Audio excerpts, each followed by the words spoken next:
आई, मला तुमच्या मुलासोबत बिलकुल राहायचं नाही म्हणजे राहायचंच नाही. का रे बेटा, काय झालं? काय झालंय दोघाचं? तू समजून घेणार तर काय, कोण समजून घेणार? ते दिवसभर काम करतय, सगळं घरचं त्यानंच बघतय. काय झालं ते नेमकं सांग तर. नाही, नाही म्हणजे नाही. तुला काय पाहिजे ते तर सांग. ठीक आहे, मी फक्त एका अटीवरती इथे राहील तुमच्या मुलासोबत.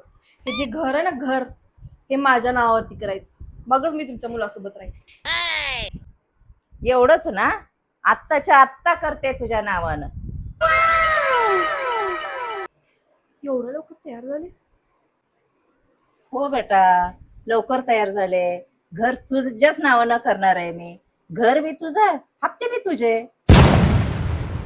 Oh, no, no, no, no.